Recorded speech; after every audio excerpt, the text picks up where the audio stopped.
Dan and Daygo is checking in, and boy, am I in a great mood. And yes, it's partially because I'm 1 week away from embarrassing Herbert on his show. Look at them air quotes. Apparently it's his world and we just live in it, everybody. But also because Dan and Daygo became Social Dan over the weekend. Fernando and I had a blast at our friend's wedding in Tijuana. Shout out Jessica and Mike. And the best part was, well, besides the food and the booze, let's all be real, there was no Gilberto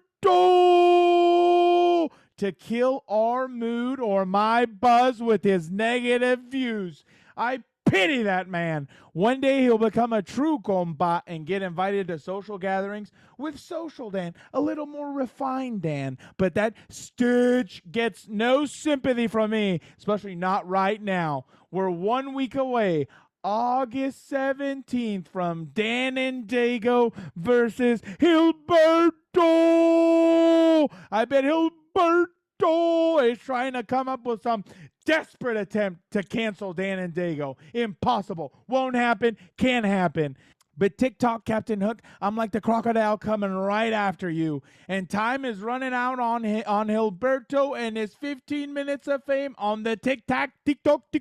He's going to try and cut my mic like CM Punk when he dropped that pipe bomb. It won't happen. Can you believe that he went viral off a Justin Herbert video only because my saint of a brother said hello to my MVP quarterback? What a vulture that Gilberto is. But enough of Gilberto. It's going to kill my buzz. It's time now for Compas on the beat. And I got to say, my brother and that Stitch have been bringing the heat on the podcast. They've gone Anthony Lynn, Daniel Popper, Uncle Joe, and Adrian Garcia Marquez on the show in the past month. So if you haven't done so now, you better subscribe to Compas on the Beat on YouTube, Apple Podcast, Spotify, and turn on notifications. The NFL season is quickly approaching. You don't want to miss what the Compas are cooking for the 2021 season. And don't forget to leave a comment under every YouTube video of Compas on the Beat. Shout out Z Motions saying Dan and Daygo is effing electric. Big shout out. Be like Z Motions, get in them comment sessions. Listeners, I want to see dozens of comments about Gilberto not liking avocados and his terrible fashion choices, like wearing white jeans to baseball games, his terrible takes on movies. Sorry, scratch that. His garbage take on movies. How dare he? Let him hear it. Also, let us know how we can improve the show. Do you want more of Dan and Daygo? Do you want more movie reviews from my brother? Less Gilberto? I know that one's going to be rich. I know there aren't any complaints about our amazing guest lineups. For this week's show, we got the compa from Huntington Beach, the man who's been styling and profiling at training camp, riding in his convertible with great California hair, El Jefe, Jeff Miller, Chargers beat reporter from the LA Times. So it's tres compas on the beat this week. But enough chit-chat. Let's get to the best damn podcast in the universe. Play the music, Nando! Welcome to Compas on the Beat. I'm Fernando Ramirez, Chargers beat reporter for Sports Illustrated. With me, as always, is my co-host and tag team partner, Gilbert Manzano, Chargers beat reporter for the OC Register and LA Daily News. What's up, bro? Fernando, I don't think I like the what's up, bro, because I just saw you less than 12 hours ago. We've been spending a lot of time together because, as you know, football is almost here. Not quite yet, but there was a cool Chargers FanFest at SoFi Stadium. It was great to see the people out there, Chargers fans. There was a rock concert, The Offspring. But we spent a lot of time together, Fernando. I think you got home like at midnight. Yeah. You know, we got food together. Overall, good day. But I'm seeing a lot of you, man. There was one special Charger fan in the crowd that has Gilbert's heart. He's won his heart over. I feel I can't even say that with a straight face. Oh my God. Yesterday was a day of mixed emotions. I think it was just nuts. Like Gilbert and I last year, like we've told you guys numerous times. I mean, we literally were at SoFi last year and it was like a ghost town. We would walk in, go straight to the media room or to the press box, and it's like you say hi to maybe one or two workers, and that was basically SoFi employees, and that was basically it. Like we would like the only interaction we would have was with like with each other, because not even opposing beat writers were traveling to the stadium and everything. So it was really something unique. So yesterday was a lot of fun. There was a different atmosphere. There was a lot of people there. It's funny. Gilbert's like, "Hey, let's go check out the concert real quick." And we walk over. There's a lot of fans. It was like literally 1 o'clock, and there was two guys like falling over each other. Like it was pretty interesting. Yeah, some drunk guy and like leather jacket from the 1970s with long hair who looked like he used to Slipknot, be a drummer, for some band that nobody's heard of. Almost bumped me, hit me while I'm trying to check out the Offspring on stage. I was like, damn, like already. But it was cool to see so many fans are like, I kept telling you I wanted to go to the concert. Like I was trying to say, let's get us some tickets or whatever, VIP passes to get there. But we went to get food at Lazy Dog Cafe. Your brother I'm gonna blame it on him. Dan and Daygo lollygagging, so we didn't really get to experience the concert. But I wanted a little view before we got to the scrimmage, and it was wild to see a bunch of fans on the staircase trying to get the overhead view of the concert, and then how crowded it was in the plaza, and you saw nothing but powder blue jerseys. Sunshine gold to be exact for the Chargers colors. And I think it was a great, smart idea by the Chargers to have a concert, The Offspring, at the same time, well, not at the same time, but before the scrimmage, to kind of welcome the fans back. Overall, it was a fun event. Just like you mentioned, it was cool to be out there with fans, and we got some shout outs. So all we hear is Compas, keep it coming. I love that. I'm waiting for the day somebody tells me Dan and Daygo sucks, Team Gilberto all the way. That's coming one day, I feel like. But it just, I love the love and appreciation from Chargers fans that say, hey, we love the podcast. We love it. Keep doing more. And that's why, you kind of get on my nerves sometimes with the what's up, bro. But people like us talking together and interacting. So it was cool to kind of get that feedback once again from the stadium. Yeah, I know, and it's funny, Gilbert. It's already been 10 practices, and I have not heard one Dan and Daygo sucks. It is hilarious. Like, people love them, but going back to that, yeah, no, it's honestly funny because in one of those, when the at the halftime of the scrimmage, that didn't need to be as long as it was long, but hey, that's Brandon Staley has a plan. He knows what he's doing.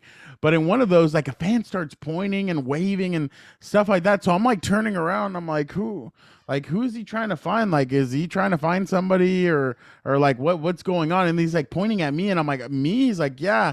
He's like, what's up, bro? Compas. And he starts like waving and stuff. And I was like, oh wow. I was like, okay, hey, how are you doing? I was like, what's up, bro? From far away. And then he's like, where's Gilbert? And that's when I walk over to Gilbert, his boots, man, they really turned on him. He was wearing some boots. He thought we were going to be sitting down the whole time. We were actually standing down by the field, which was, by the way, it was pretty cool. If you could put a Chargers PR, if you're listening, if y'all could put a desk down there somewhere where I can plug in my charger, I'd be down to sit down there and work from there. That was a pretty cool view. But obviously that's not going to happen. But I walk over to Gilbert, who was sitting on this, like, on the side, on this, like, little side railing thing, and I turn to him, and then Gilbert turns and waves at the fan. That was a lot of fun. I think it's awesome when fans during training camp are saying hi to us. They're calling us the compas. Some guys really do go, what's up, bro? And I'm like, what's up, bro? If Gilbert's not there, though, I won't say it just out of respect for Gilbert, because I know Gilbert loves it. It's Gilbert's thing, so that's obviously why I don't do it. But like, I'll give you a what's up, bro. Like it's pretty cool, and it's been a lot of fun to finally interact with fans again. I mean, it's crazy. I mean, obviously they're there to watch the Chargers, but the fact that they listen to Compas and people from there was a fan from North Carolina a couple of weeks ago, some other fans from like Oklahoma that were like, oh yeah, we check you guys out, we love the show. We're like, oh wow, like you guys don't know how much that truly means to us, because Gilbert and I started this as a pipe dream. Like we were like, oh, let's see how it goes, and it's literally snowball affected, and And really, like when fans reach out to us and they tell us they love the show, that just means a lot to us. And we literally are having so much fun doing this. Yeah, no, Honestly. and overall, it was a very fun day yesterday. But as you mentioned, I wore the wrong, footwear. I wore some boots, some Doc Martens. I'm trying to try a new look this year, and I thought, okay, we won't be at training camp just standing the whole day in the heat. Like Dan and Daygo likes to get on us. We're gonna be royalty yesterday on Sunday and be in the press box. And I thought I'm gonna chill out, sit down and be okay. But we got to be on the field the whole practice, which I shouldn't complain because I love that close view to be up there and be next to the Chargers players in their uniforms. Like it looked like it felt like a game day atmosphere. We walked in. We were doing a bunch of TikToks about it, but we walked in and we got to finally see the video board from the field. Like it was massive. Walking around was pretty cool. But overall, next time, I'll bring myself a water bottle, and bring some Nikes, and I'll be ready for on the field SoFi Stadium. But overall, it was a good time. And what was kind of the best part for me? It was a lot of energy and excitement. For me, it was to see Derwin James out there, 33 and his fresh white uniform crop top. Made me feel out of shape with the 8-pack. But to see him finally get the opportunity, I know it's not a real game just yet, but to be on the field after missing all of last year with a knee injury, not to be at SoFi, he finally did it. He said it was a special moment for him to kind of dig his cleats into the field, and you could tell he was having fun out there. And he had an interception, which I guess doesn't count, but overall, it was cool to kind of see 33 out there having fun because he didn't get to have that a year ago. Yeah, no, and it's funny because I posted a video before practice started of Derwin warming up and everything, and fans are like, Derwin, please just have some fun, try and be loose, and I mean, that's the thing is that fans I know are very nervous about Derwin and his injuries because of his history. But Derwin said, man, I'm back to being Derwin James. I can't play slow. I can't do that. So Derwin, it just plays high at a high level. So that's just what he's going to do. And that's who he is. So definitely good to see Derwin back on the field. And he makes a difference. Justin Herbert, quarterback. He's never been out there with fans either. But real quick, Justin said that Derwin makes them better. They didn't get to practice a whole lot last year, Gilbert. So really, it's been the first time that Derwin and Justin have kind of gone at each other, and Derwin really helps Justin realize, hey, I'm going to face some tough safeties. I'm going to face some tough players, and going up against Derwin, Joey, and Kenneth Murray really helps somebody like Justin Herbert out. And it was funny because I told Gilbert before we went over to the press conference, I'm like, watch, people are going to be going crazy for Herbert while we're like talking to him and trying to interview him. And lo and behold, Justin walks over. He's getting ready to speak, and you just hear MVP, MVP. I'm like, there it is. I'm like, the fans want to see their quarterback, and they got to see their quarterback. But you know what? I'll give credit to the fans because we were kind of dreading the whole idea of having the fans hanging out In the backdrop. It'll be too loud, or recorders won't be able to catch everything. People saying, "Hey, Justin Herbert, look this way." But as soon as Herbert went on the mic, people, had respect for their quarterback, and he let them answer questions, let them talk to the media, and then after Herbert had a bunch of T-shirts for the crowd, launching them, into the stands. So it's probably Sidearm. Yeah, sidearm. So it's probably pretty cool to kind of catch a shirt pass from Justin Herbert. So I think overall it was a great atmosphere.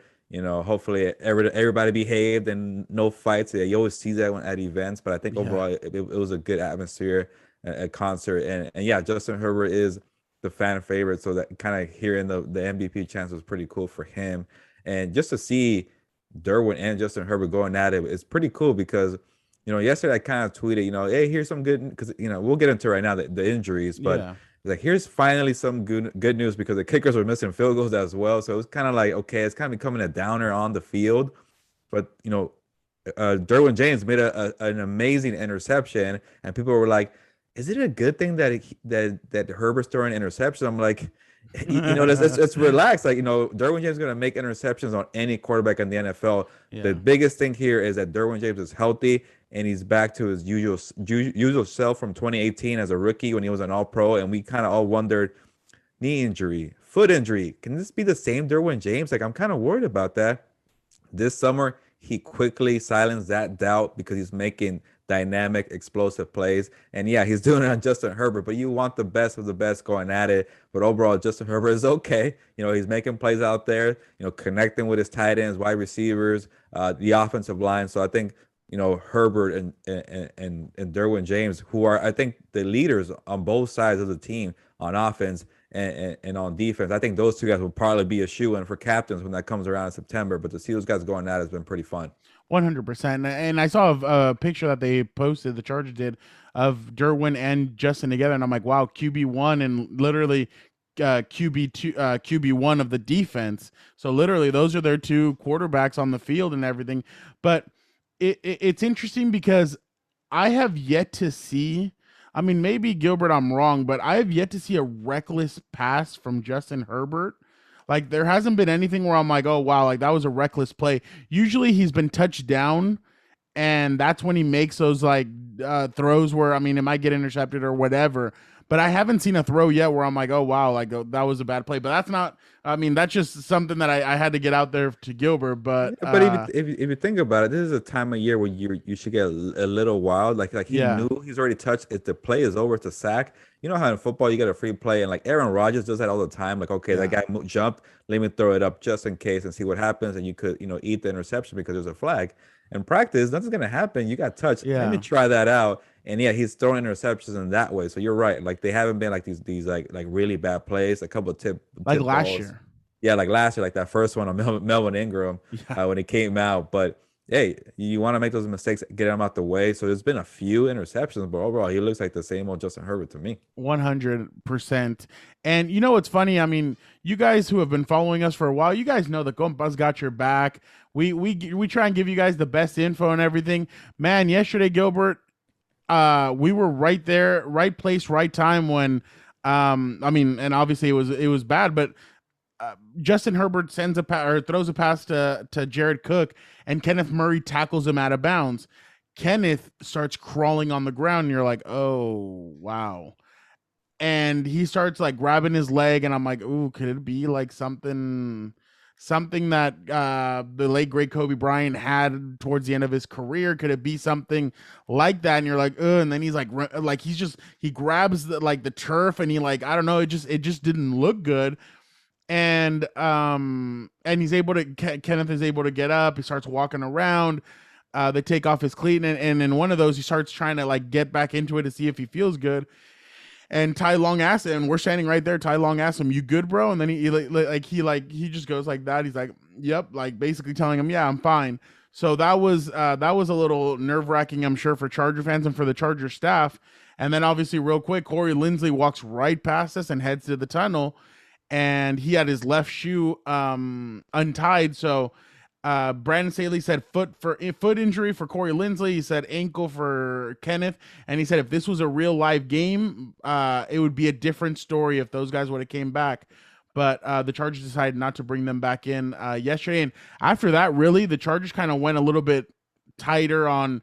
Joey didn't get that many reps after that. Brian Bulaga was taken out, so you can see the Chargers really wanted to limit those big time injuries for their big time players. Yeah, seeing Kenneth Murray on the ground in pain and kind of hitting the field, and you could just see it on his face that it at first it didn't look good. It kind of just sucked the air out of the whole environment at SoFi Stadium, and I'm looking at you like Fernando, this team can't catch a break. Here we go again, another big injury in the summer. What is going on with this team? Like, they always get you with this, hype and expectations, and people are excited, and then an injury kind of deflates everything. But it looks like we're not doctors here, but it looks like Murray is gonna be okay because he started. I think he had his ankle tape, right ankle tape.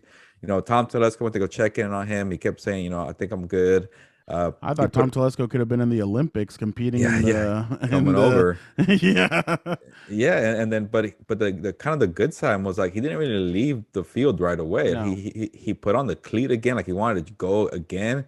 He started walking around, and you know what? He's like, okay, time to take a seat. So I think, he'll be okay. I doubt we'll see him in practice for some time, which is okay because it's the time of year you want to kind of take it easy. And then, you see Corey Linsley walking right past us into the tunnel with his left cleat untied, and we're like, oh boy. But then we saw Corey, after practice, hanging out with his family, so he looked like to be okay. So, it could have been a lot worse. It kind of took some of the air of the environment, but I think those two guys should be all right. But you just really want this team to be healthy for week 1 because they go through it every single time. Yeah, no, definitely. And the good thing about Kenneth, I looked into his eyes when he was walking past us, and you could see the ferocity, him furious, like his eyes looked angry. So I'm like, okay, he's fine. He just looks like he got dinged up a little bit. But Kenneth is a young player. I'm sure he'll bounce back quick. He'll feel that today, though. He definitely will feel that today. But I'm sure he'll be fine, like you said, and we saw them after and everything. But Kenneth was listening to the defensive signals. Yeah. He was doing all that, so he definitely he should be fine. But it was just like you said, like you're like, oh no, not another one, not another. And I mean, it's funny because you've been there, Gilbert, and every you were there for Joey, right? No, you weren't there for Joey. You got there for Derwin's last two. Yeah. So I've been, like I said, I've been around since 2013, and since 2013 it's been Danny Woodhead, offensive lineman, Jason Verrett, all those years, Keenan Allen, like, and it really like Hunter Henry. It really sucks the kind of the momentum off of the Charger. It really goes from being like a nice little like Pirates of the Caribbean boat ride to here come the winds and everything's blowing you through and the lightning starts striking and everything. So it literally it just takes a turn for the worse, to be honest. Do you want to know who's rocking the boat right now? It's the 3 kickers on the Chargers, man. That was, I don't know what that was yesterday. But I'll say this, that's here the Boo Birds for Michael Badgley is not good for him, but it was kind of cool to get that environment of the fans being really into it. Like they're aware, like, okay, let's not do this again. Kickers, make your field goals and scrimmage when there's not fast paced people coming at you. But yeah, the boos are really loud for Michael Badgley when it came out 4-7 to start off, being first. And then what was Vizcaino? I think he was 4-6, I think. 4-6. So not too much better. And then the rookie Kessman, 2-6. So for his series, but they kind of traded after that a little more. Badgley came back and made a 55-yarder, so kind of recovered. But it's an open competition, man. Like nobody's taking the lead. I try asking Brandon Staley, hey, Badgley went first on the field goals. Does that mean he has an early lead on the competition? He said, no, Gilberto, my full name. And I know what you're trying to do there, trying to, get me to say something. I was like, hey, I'm just trying here. And but he said it didn't mean anything. The rotation is going to switch a lot. It could be Vizcaino first one day, Kessman first the other day. But it feels like we're nowhere near to settling that competition into preseason rolls around when it gets a little more intense. But yesterday it wasn't that good, man. Yeah, no, I'm 100% with you. You know what? I really want to applaud Charger fans yesterday because at one point when the kickers were kicking their field goals, they were making noise. The Chargers kickers need to be able to I mean, you need to realize that you're going to be in stadiums where it's Denver, where it's other places like that, Las Vegas, different places where they're going to be loud. You're going to need to kick, you're going to need to psych yourself into it and not think about the fans yelling and everything, and just make sure you make your kick. But that's the thing that's going to be very tough about who's going to win this, because the SoFi Stadium is beautiful. But you're at a disadvantage, in my opinion, when you're a kicker and you're inside of a dome stadium, because you're going to go to Kansas City, you're going to go to Denver, and you're going to go to some of these places where it's hard to kick. It's going to be cold. It's going to be windy. It could be rainy, whatever. And it's going to be tough to make some of these kicks. So whoever they decide to choose, and that's what I said yesterday. I joked, and I'm like, if they literally combined all 3 of these kickers into one person, they'd be the perfect kicker. And it really, that's how it is. Kessman can hit the 50-yarder. Tristan has a strong leg, and then Badgley can hit from within 45. So definitely, I mean, these guys just, I don't know what's going to end up happening with this kicking situation, but it's gotten off to, like you said, a very shaky start when it comes to all 3 of them. Yeah, it's been rocky, but we'll let the preseason decide for the kickers. But speaking of who's going to win this competition, I think I'm gonna win a week from today. Danny and Dago's finally gonna make his appearance on the show. There's no ducking. No one's gonna cancel Danny boy. You're gonna come on the show, and I'm gonna win this competition. Clearly, we don't need multiple training camp practices and preseason. You're gonna come on my show, yes, my show, The Rock Show, and you're gonna be embarrassed, ridiculed, and laughed out. Out of Fernando's room or whatever you're gonna be doing this from, and go back to reading promos. But I just wanted to plug the grand fight, the special fight, the king of trash talking. Well, 1 week from today, August 17th, on Compas pay-per-view, which is free, by the way. But subscribe. Oh my God. What I've been having to endure lately is hell on earth, I think. It's so funny the way like yesterday, we're still in the stadium and stuff, and I hear something. So people were talking about something, and I hear Gilbert say Chick-fil-A sucks or is overrated. And I'm like, oh crap. I'm like, why must you say that? So I had to relay to Dan and Daygo what Gilbert said, and he was not happy about that. He's like, the Lord's chicken. And so they start on the way from the stadium all the way to Raising Cane's where we had dinner. They were arguing about it the whole way and just going back and forth and back and forth. And I'm like, dear God, is this what my life has come to? That I get the full force of it. Both of them arguing on the way there about what's better and everything. And it was just, I couldn't stop laughing because both of them literally have not, except for that they like alcohol. I think that there's been no point of them agreeing on something. So it was just hilarious to hear them talk about what was better. Yeah, I don't do this on purpose, man. I just don't like things that Dan and Dago likes, and I do strongly believe Chick-fil-A is overrated. It's pricey. They're small portions, and they're closed on Sundays. Like, what is that about? If I want chicken, I want to get it on a Sunday. And you know who offers that on a Sunday? My people at Raising Cane's, where we went to yesterday after the scrimmage, and I saw Dan and Dago enjoying that Caniac combo. So he's lying through his teeth. He knows Raising Cane's is much better than Chick-fil-A, and it was only cost him $12. You go to Chick-fil-A, you get a little sad sandwich with a little pickle on it, and the one good thing they have, see, and we don't like that either, but that's what they're known for. The one good thing Chick-fil-A has is they have a good amount of sauces. They're diverse with that, but it's kind of gets me mad because the portions are so small. They want to try different sauce. I already ate the food and I spent $20 on it. So Dan and Dago, I'm already fired up. And we're gonna talk about it next week, 1 week from today. Make sure to watch it. You guys honestly need help, and I'm not the psychiatrist or psychologist that you two need. But my God, these two argue about anything and everything. And yesterday I saw a tweet that said, "Oh, Tim Tebow made a pretty good grab against I can't remember what safety it was, but I just started laughing and I'm like, oh my God." So Gilbert obviously has to throw out there while we're eating, "Oh, I haven't heard anything from Tebow." I'm like, "Oh, I actually saw a tweet," and they both get excited to see what I was gonna say, and I'm like, "Oh, that he made a really good grab." He's like, "You see, you're gonna owe me that bottle of whiskey or whatever." And then Uncle Joe calls me and we start talking. He can hear Daniel in the background. And he says, "Tell your brother that I want this kind of bottle of whiskey." And I'm like, God, I have to get it from that angle too. So then I tell him, and he gets all fired up, and he's like, "You two," or he's like, I respect both of you, but you guys are gonna owe me a bottle of whiskey, and I'm gonna drink it, and it's gonna be beautiful.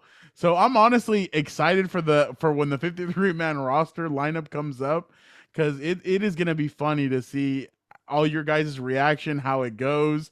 And if he really wins this, you guys are in for, you don't know, you're in for it. Like, he is not gonna stay quiet about it, and it's gonna be funny. I'm not worried about it. He's not. He won't. I guess maybe he will make the roster. And like I said, I need a few games because I know he's buddy with Urban Meyer, and maybe he'll do him a favor to make the team. When the real games come on, he's gonna be exposed and be out of the league by October. Joe Reed is feeling so confident that he said not even the 53-man roster. So, and Joe's seen a lot of football, so he knows. But we'll have Dan and Daygo a week from today show, or tell us why he believes in Tim Tebow, and we're gonna finally hear it.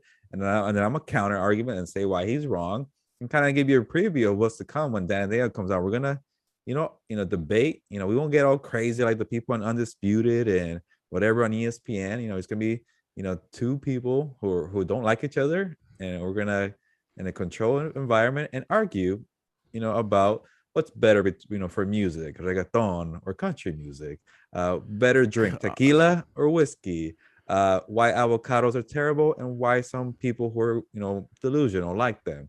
So you're gonna be the referee, special guest. Hopefully you got a t-shirt for being the referee, Fernando. Cut off the sleeves, and let's get it on a week from today. God, this is gonna be a nightmare for me because either way, I'm gonna have to hear it. But yeah, no, definitely, it's gonna be exciting. I'm looking forward to it because I feel like I'm the only person that's gotten these arguments.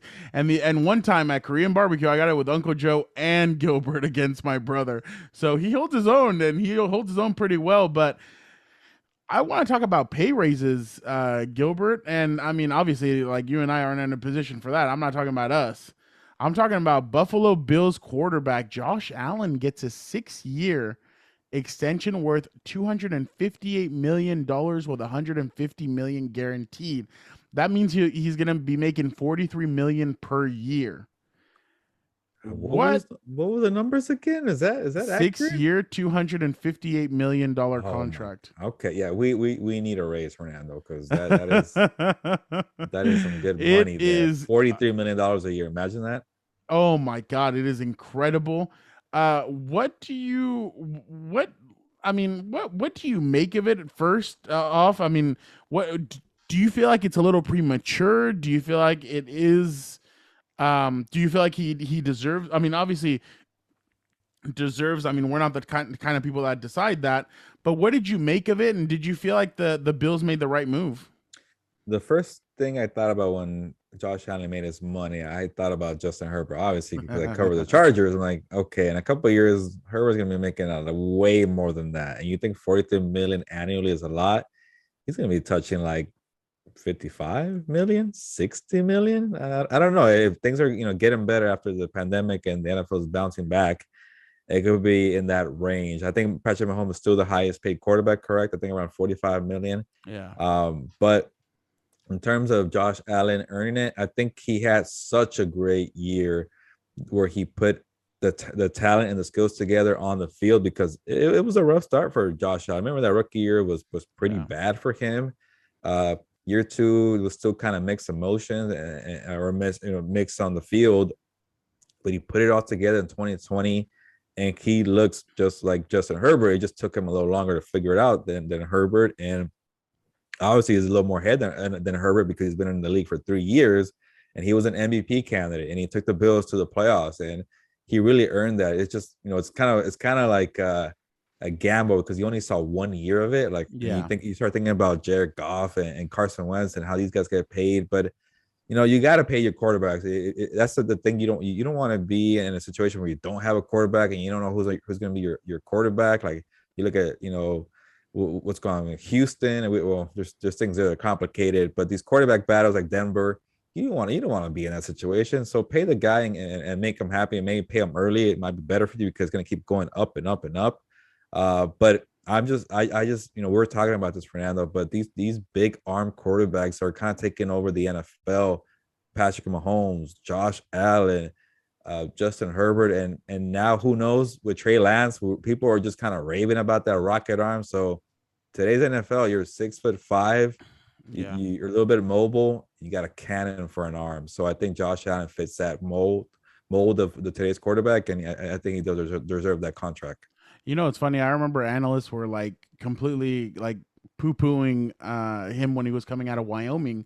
And I think Josh Allen was a big reason of why I thought Justin would be a very good quarterback in the NFL, because he's coming from Oregon, yes, they made the national championship a couple of years ago and everything, but it's still not the same. So definitely, I think Josh deserves this.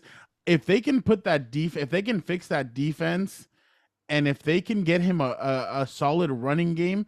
Did they get Travis Etienne from Clemson? No, that was Jacksonville. Jaguars, yeah. Okay, so they didn't get Najee Harris. Oh wow, He's Pittsburgh. Yeah, so I'm wondering who they got for running back, but that's neither here nor there. But if they can help with the run game and they can get him a defense, they should be a lot better now. And they got him Emmanuel Sanders. He has Cole Beasley. He has obviously Stephon Diggs. You have a good receiving core. I thought they were going to be, because when Hunter Henry decided to sign with the New England Patriots, I thought the Bills and the Chargers were going to fight for Zach Ertz. And I saw Zach Ertz fitting with either one and being able to do well. But I thought if the Bills get Zach Ertz, that really elevates them to it's them against Kansas City, basically. But obviously that still hasn't come into fruition. Ertz reported with the Eagles. But yeah, I thought exactly like you. I wonder what that money is going to look like when Justin Herbert is up. Is that going to be a 6-year, $300 million contract? Is he going to sign something that massive? That's going to be really interesting. Because I really don't think if he signed a $300 million contract, that would change Justin Herbert. I really think that he's chill guy, relaxed. Just, I wonder what that kind of money would do. I don't know. It'd be really interesting. I remember a couple of years ago when Philip signed his extension in 2014 or 15, we're like, oh, what'd you do to celebrate? He's like, I went down the street to Domino's. I picked up, and it was a disgusting, I think it was like jalapenos and, hold on. Black olives, jalapenos, and mushrooms. Something weird. And then I was like, so you got one pizza for like your whole family? And obviously Philip was like, no, that was just a pizza for me. The kids had already eaten and Tiff had was going to put him to bed. But he's like, I literally show up to pick up the pizza and the guy's like, hey, you just signed a huge extension. Congrats. And Philip was like, oh, yeah, thank you. He's like, can I have my pizza now? And gives him the pizza and Philip goes back home. So it was just, it's congratulations to Josh Allen. I really want to see what the Bills are going to do this season. But one thing that I really want to see, Gilbert, is who we have next. I'm very excited about who we have next. Do you want to go Dan and Daygo, or do you just want to go straight to El Jefe? I already cut down Dan and Daygo's promo reads. He's a 2 per show, no more 3. All right, then.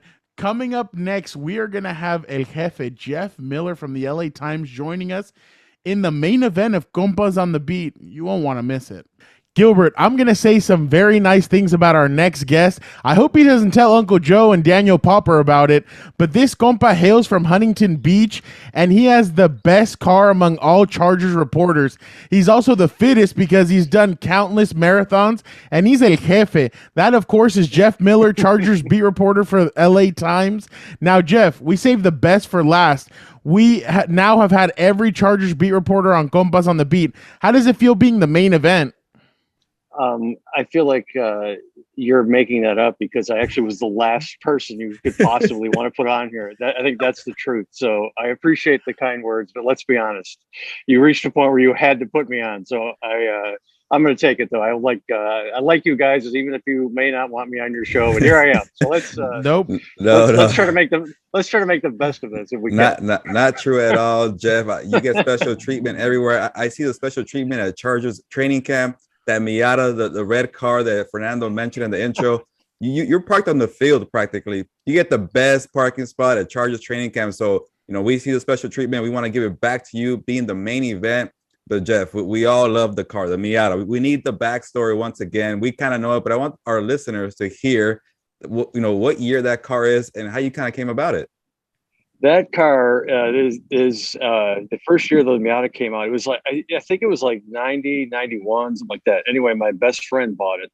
And he actually, at the time, to give you an idea of how crazy it was back then, he had to order the car, wait like 6 months to get it because it was like this new thing that nobody in America had ever seen before. So he had the car, had it for a few years, and then got married, had started having kids. The thing only has 2 seats, and it's about the size of like a Matchbox car, so you can't really have a family. So it sat in storage for a long time, and then I bought it from him. I don't even know, 10 years ago or something now. So it's like 30 years old, 31 years old or something, and it has like 80,000 miles on it. So it's 30 years old, but it's almost like brand new. So I appreciate the fact that the Chargers allow me to park so close. And the truth of the matter is, let's be honest, okay? So people will tell you why I get to park where I typically can get that spot. It's because it's right behind the media tent where we are, right? So it's right there. but right next to it is the porta potties for the media. and there's a little hitch that sticks out from the where the porta potties, the trailer the porta potties are on. That hitch actually goes into that parking spot next to it, and so it's narrow, but that Miata is so small that you can squeeze it in there. That's the reason why I'm usually the only person who can park there. So that is the story of the Miata, and I appreciate the fact you acknowledging my cool car. Oh, we had to, Jeff. I mean, I'm always like, when I get there before you, rarely, but whenever I do, I always try and hitchhike with you, because I know that you got the better spot. See, Gilbert and I, when we show up, we go for the spots that are open, because we're like, what if we go all the way? The first day we went all the way down, and they told us, sorry, no, like there were some spots open over here, and the security told us no, to go somewhere else and park like where the fans were parking. I'm like, I'm not gonna go park all the way over there. That's way too far. So finally, they let us park where we naturally do, but I'm like, you know what? We got to find the early spots, so that just in case if we don't find anything down there, we're secured. Hey, Fernando, let me tell Jeff the story on that. Adding to that first day of chaos, yeah. Jeff, I haven't told the story just yet to anybody, but when you had your nice parking, you were there early, Jeff. Fernando and I, came late. We're a little bit we're slacking there a little bit, but we came. I had to print a parking pass for somebody. That too, and we had to park somewhere kind of across the field. It was a nice parking spot, but it was across. You weren't really supposed to be there. It's for people with season tickets and coaches. So I'm shouting with the security guard, "Can I park there?" I kind of pulled out, "Do you know who I am?" kind of thing. Let me just park there, and I finally get there. And Fernando's telling me, no, go around. So I'm like all frustrated, and I back up without looking, and I almost hit a truck. And guess who's in the truck? Chargers quarterbacks coach Shane Day. So I almost hit his truck on the first day of camp. I'm like, oh man, I can't believe I almost hit that truck now. But it was chaos. We got there, Jeff, and I'm glad you had the better parking spot that day as well. That would have been totally awesome. What a great story for all of us to have had. That's it would have been a way for you to actually meet and talk to a coach in person, which would have been kind of almost worth running into him, right? It would have been it would have been a story for all of us. Shane Day would have had to have spoken that day, and first question would have been like, "Coach, do you have insurance? How good is that insurance?" But Jeff, you've been covering the Chargers beat for a while, but you used to cover baseball for many years for the OC Register. I think now this is your fourth season covering the Chargers. How was that transition going from a baseball beat writer to now a columnist and NFL reporter? Yeah. So I was a baseball writer. That's how I kind of got started back a million years ago. And then I was a columnist for 20 years in Orange County, just doing all kinds of stuff, all sorts of sports.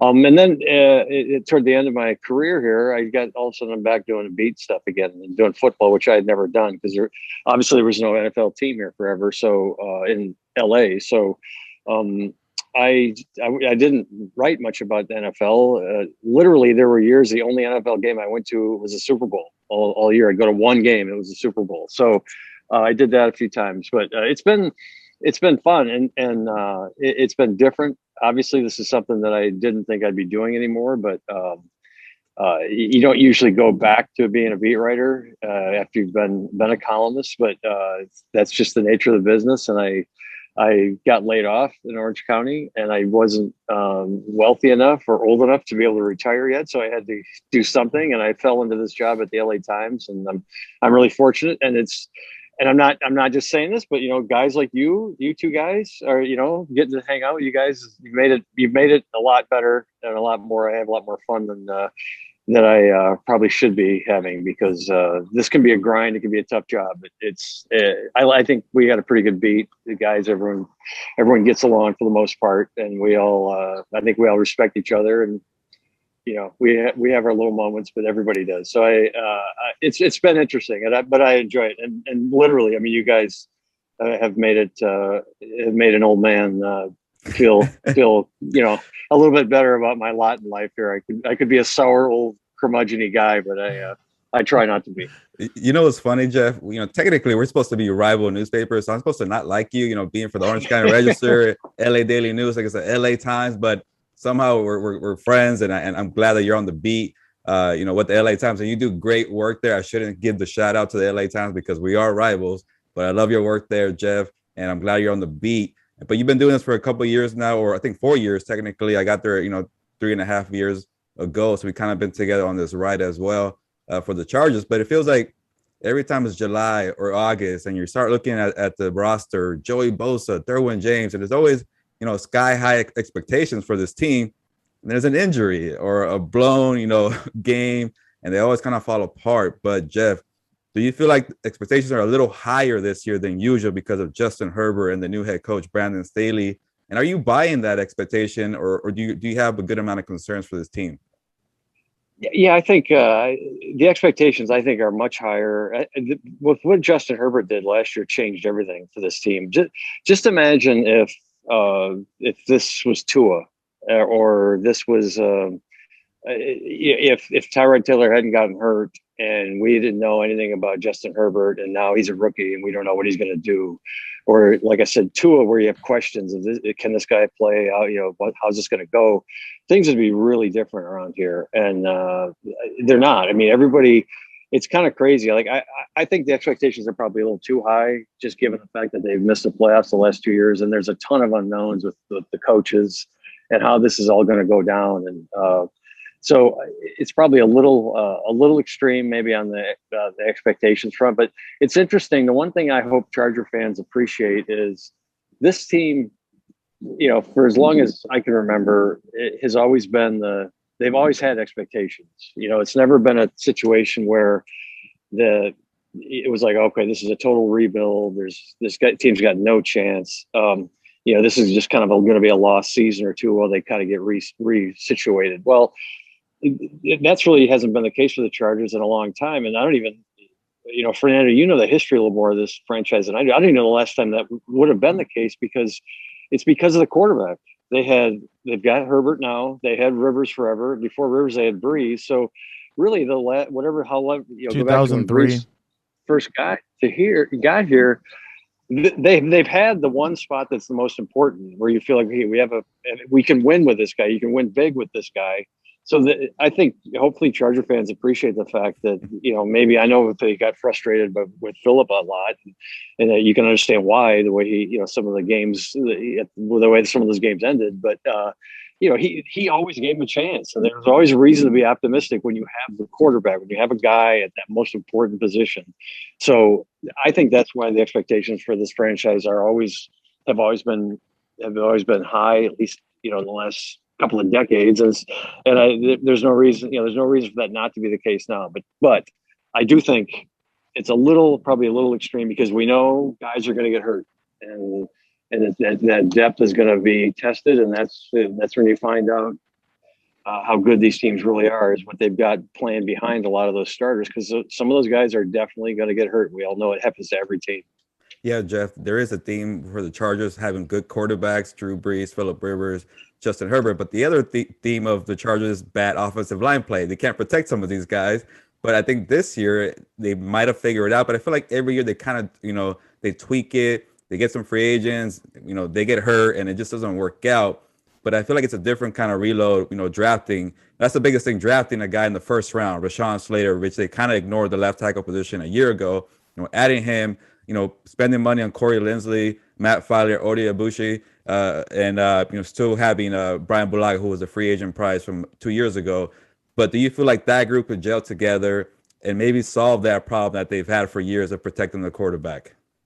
Yeah, I think they have a really good chance, and we'll see what happens with Slater. But I mean, the early returns on him from at least practice, he looks good, and it's gonna come down to health again. We already know. I mean, Brian Bulaga is every snap you're kind of wondering. I mean, he just is kind of on. It seems like he's in a bit of a bad luck, or just whatever the situation is with him. He's just he's trying to keep it together. They're trying to monitor his reps and all that. So it's just, the thing is with this team, they're like all teams that when one guy goes down, look at, at the SoFi Stadium practice, Corey Linsley goes down and leaves the field.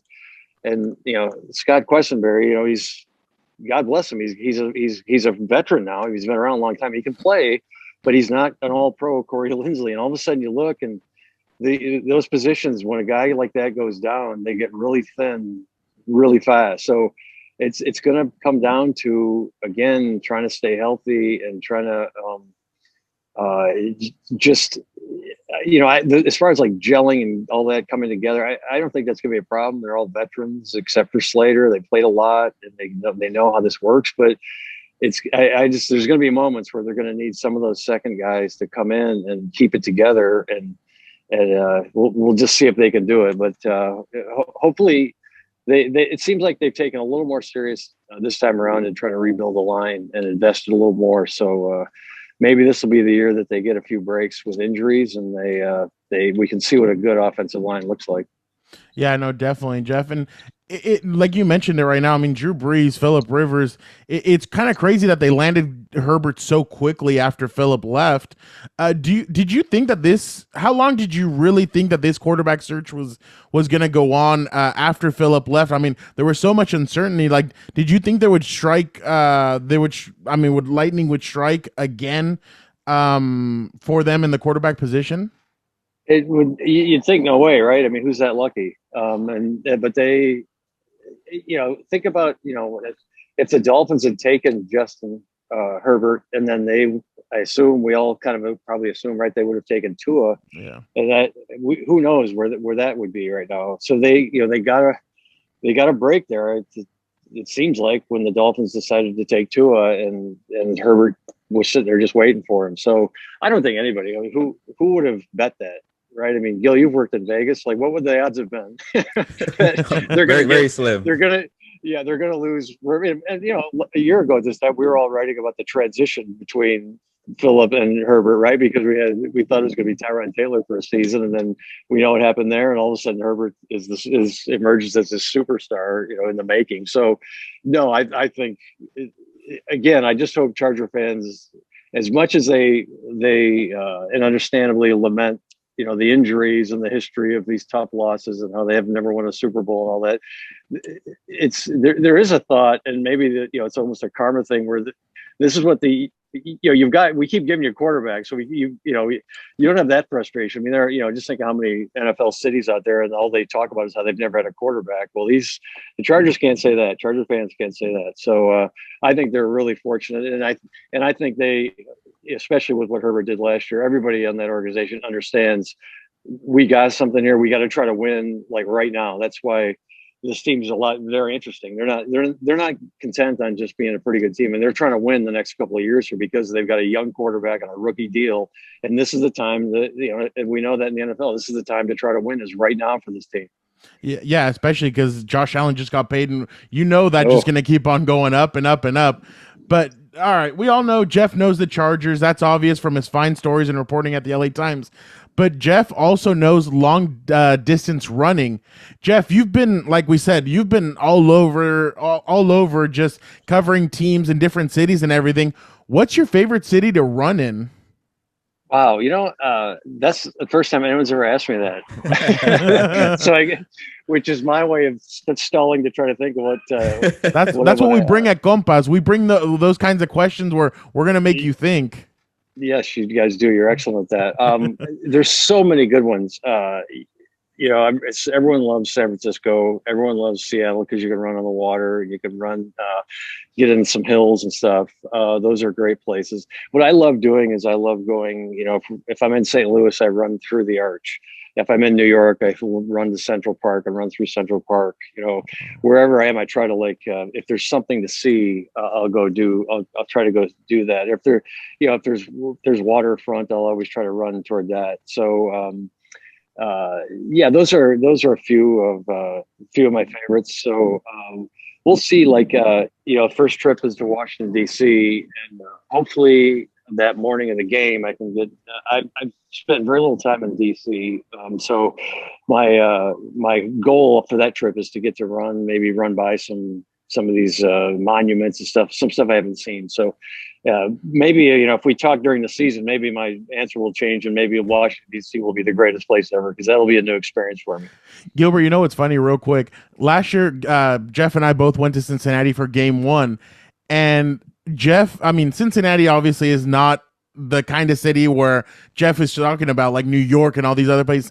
Man, when he talked about his morning run that day, he made Cincinnati feel like it was such a beautiful town. He's like, yeah, I went along the riverbed and I did this and that, and like it was so nice out. And I was like, oh wow, like he really painted a picture that I was like, oh my God, it sounds like Cincinnati's a beautiful city, but I mean, obviously it's not up there, but the way he paints it just really like paints a picture in your head. Yeah.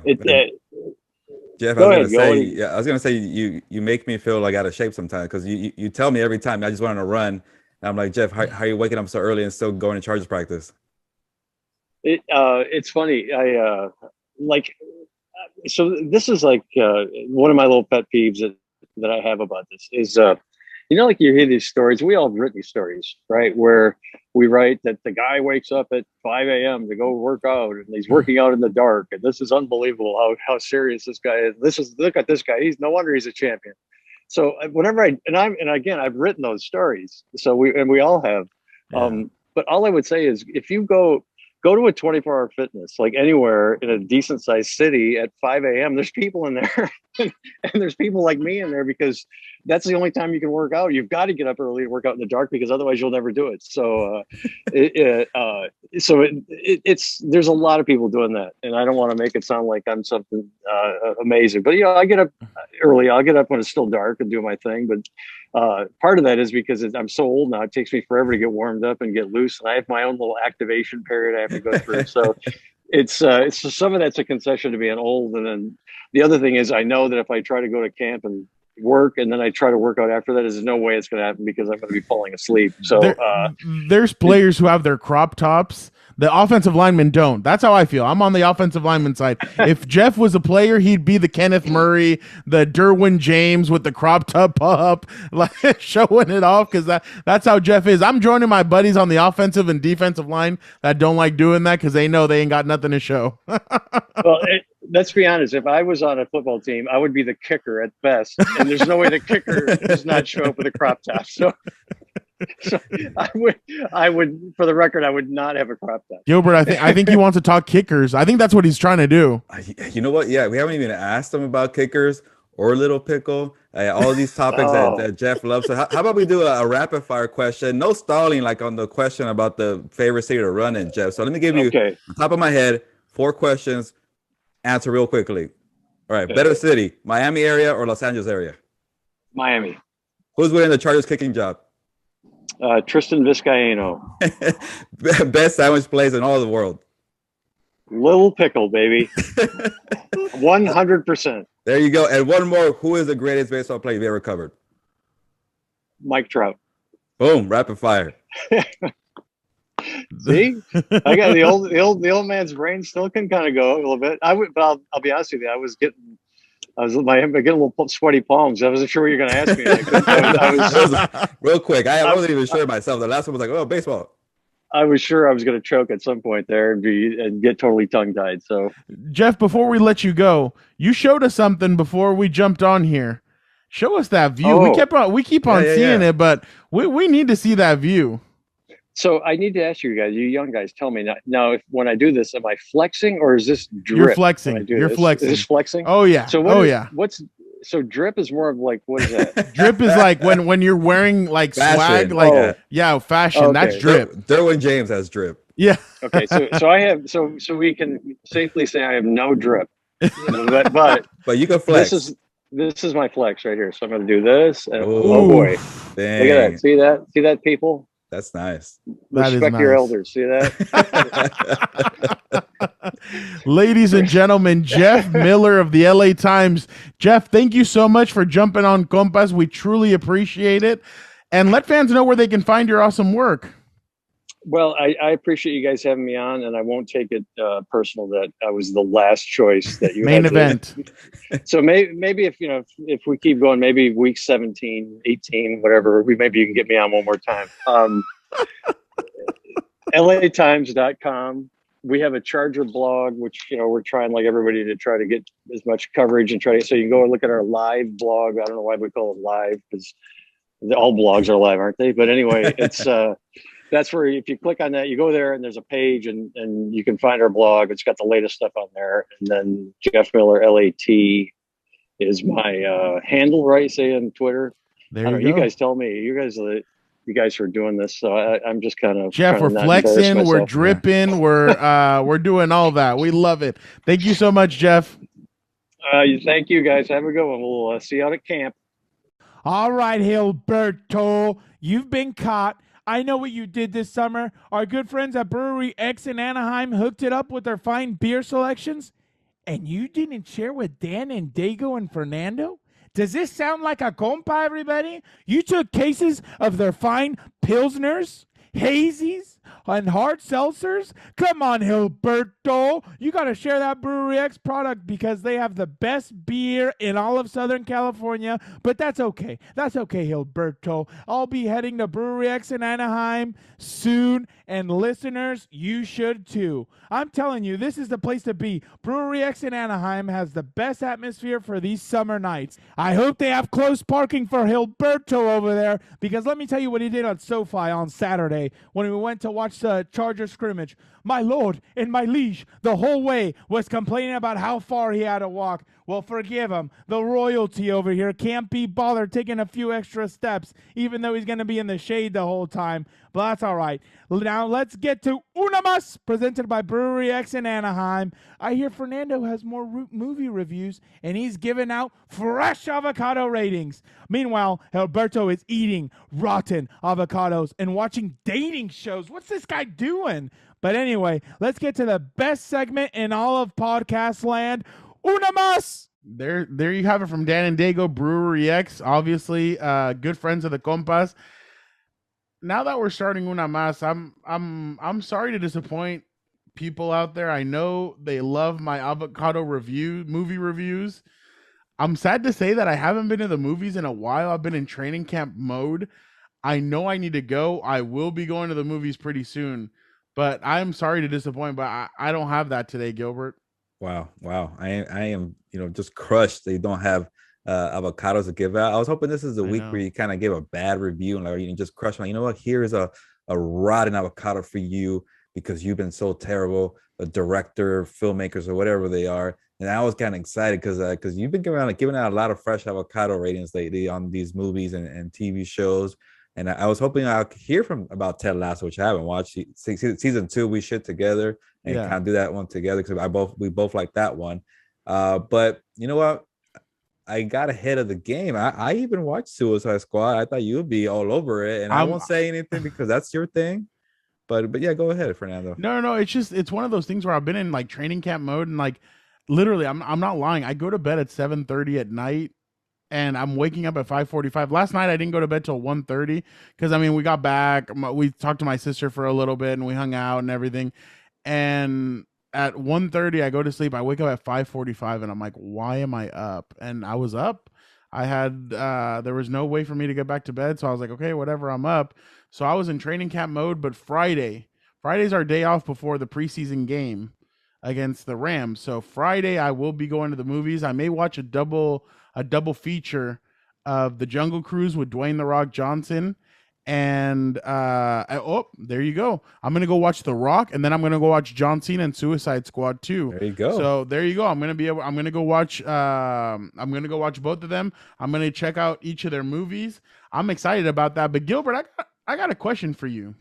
You're straight up guy. I know you, blue collar. You work your tail off. You do a great job at what you do. You do a great job for the Orange County Register and LA Daily News, and you do a great job for with Compas. But I gotta ask you, bro.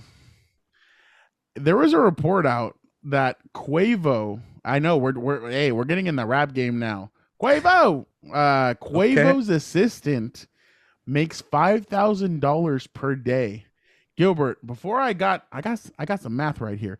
Before I give you the numbers, would you quit your job and become an assistant for Quavo or some artist for $5,000 a day? I would have easily said hell yeah. But then I think I saw the video that Quavo posted, and the guy's just holding an umbrella and a fan, and he's just holding it on Quavo's face to make sure he's cool and there's no sun in his face. I'm like, that sounds kind of boring all day to hold an umbrella. It's kind of a little beneath me, I guess. I feel like, I don't know, like just to Wait. to kind of do that. I don't know. Maybe Quavo was a nice guy, and he doesn't make it seem like a big deal. I need to get interviewed by him and kind of feel like, is he like too much of a diva, or is he kind of a cool guy? But the money is really hard to pass. I feel like eventually, okay, you know what, screw it. So Gilbert's he's trying to bury and then try and plug Quavo to come on Compas. That's interesting. But I got the numbers. I got the numbers for you. You ready? All right, let me hear. Maybe I'll change my mind now. All right. In 30 days, you would make $150,000 in 30 days. In 1 month, you'd make $150,000 per week. You would make $35,000. Okay. Are you ready? Per hour, you would make $230. Okay, that sounds pretty good. Per minute, you would make $3.47. Okay. Per second, you would make 6 cents.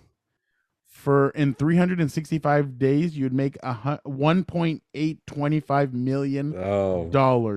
All right, when you said over $1 million, I'm quitting my job. Yeah, you'd be moving up tax brackets. Yeah, I'm out of here. I might even move to Las Vegas or Florida, so I won't be paying taxes. That's where it matters for me.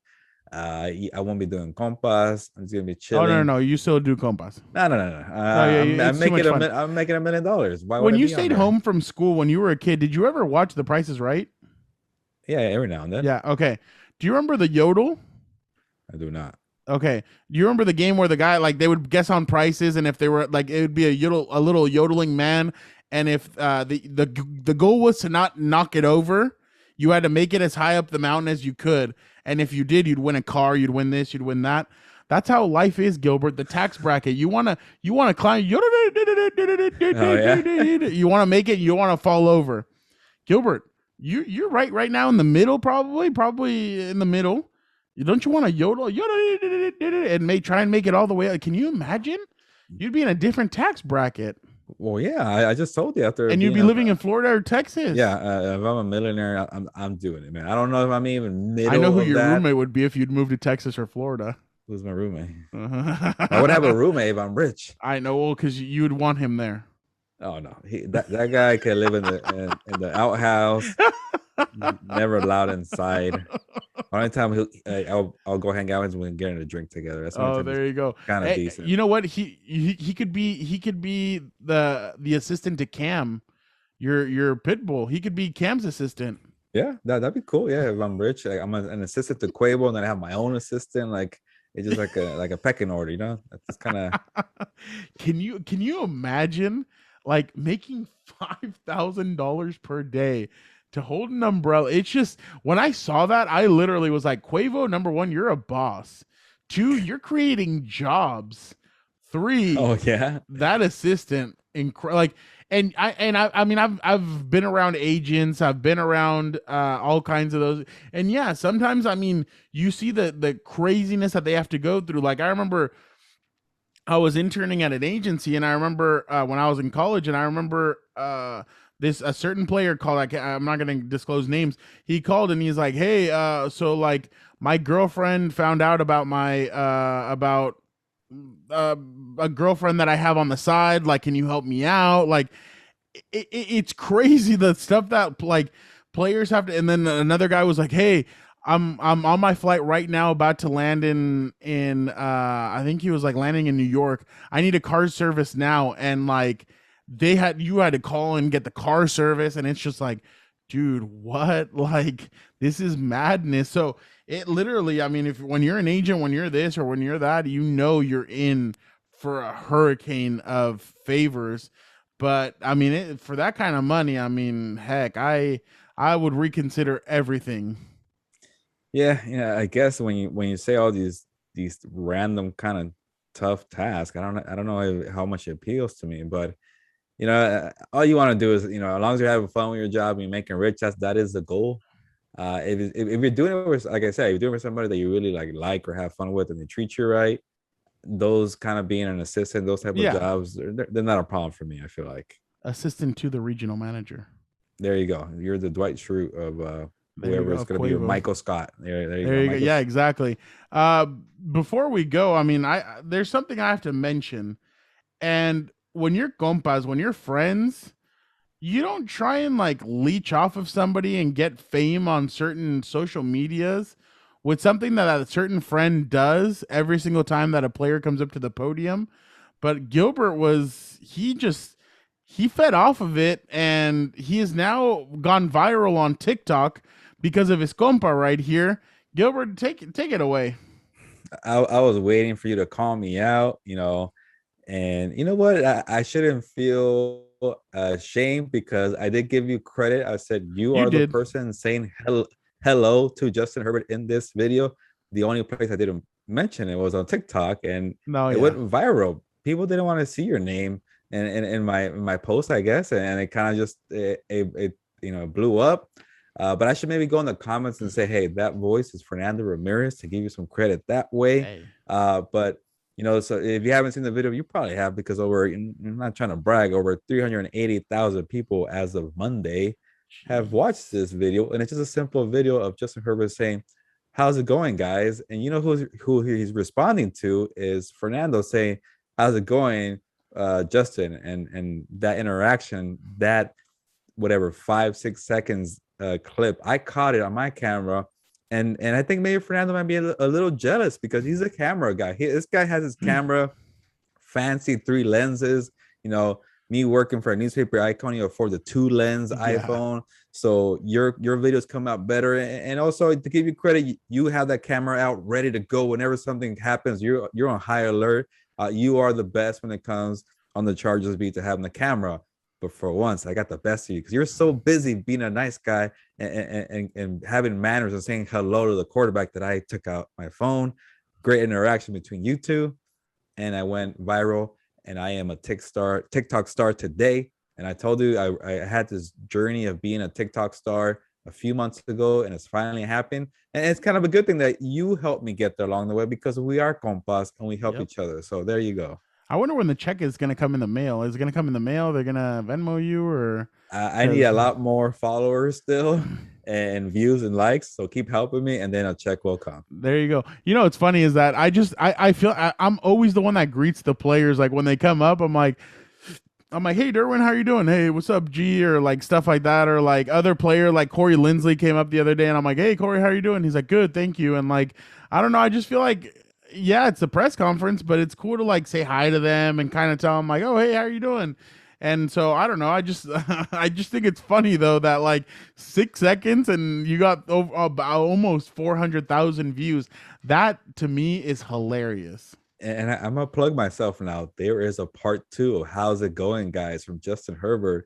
And you know who's asking him hello again? Fernando. So I did it to you again. I'm gonna post it later because me being a TikTok expert, I'm gonna post it during peak hours, like around 7 p.m. People are off of work and they start scrolling.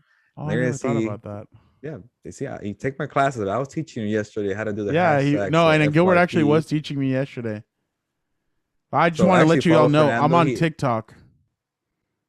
Yeah. So is it real? Oh, it's the same as my Twitter, same as Instagram at Real F Ramirez. I did 2 videos yesterday. One, I was so hard, like I felt like a little kid with Gilbert in one of those because I posted an Austin Eckler one, and I had like 4 views after 2 hours, and I was like, Gilbert, I only have 4 views on it.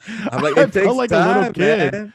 Be consistent on TikTok, and the algorithm will find you, and you're gonna be the NFL reporter that everybody wants to go look at. And then, well, what did you do today? You posted another video, and that one's doing much better. So keep yes, it was, man. In about an hour, it was at 117 views. So hey, the climb can only go up from here. So I'm definitely gonna get a little bit more involved. It is a little bit fun, like to kind of post those, because you can have fun with it. So I'm definitely I'm the first student in the Gilberto TikTok class. So I'm definitely the first student, and I'm learning a lot. Yeah, so I'm gonna do the infomercial where you're gonna say, hey, like Gilberto Manzano changed my life when I went on TikTok and I became a star. So you want to have your life changed today, hit me up and take my class. I still haven't decided how much I'm gonna charge, but you will learn a lot. And also make sure to follow me at gil.sportsbeats on TikTok, because I do need those followers to go up too. It is hilarious that like I have all three social media platforms with the same @ and you have all 3 with different platform different @ names in all 3 platforms. Yeah, you know what? Maybe I should change it, but I just never got. I've never been happy with one of my usernames because I don't know. I just feel like maybe somebody took the one I wanted, and I could never. I don't know. I could I never like your decide. Twitter one the best Gman Sound because 24. I'm a Kobe fan too, so Yeah. I Okay. like that Okay. one the best. Maybe I'll go But back to that. I don't know. We'll yeah, see. no, and everybody today, obviously. Chargers are in full swing, practices and everything. Don't forget to go check out our stories. Like we had some really good stories. Last week Gilbert had some interesting stories. One with Asante Samuel. What other things did you have last week, Gilbert? Yeah. What did I have last week? Oh, my story on Donald Parham. Oh yeah, that Which was you don't like too much about because you were on the my Donald selection. Parham train. That's why I had said was going to be But pretty good. I saw you write a story about Justin Jackson being on your 3 trending up and then kind Oh, of yeah. picked up in the fantasy world. And I told you that Justin's gonna be number 2, so we're kind of stealing off each other. Yep. What else did I have last week? Well, I had a kind of a good story on Derwin James being at SoFi. I feel like, Oh yeah, but there's more to come. So just follow me on Twitter at gmonsound24, a different handle.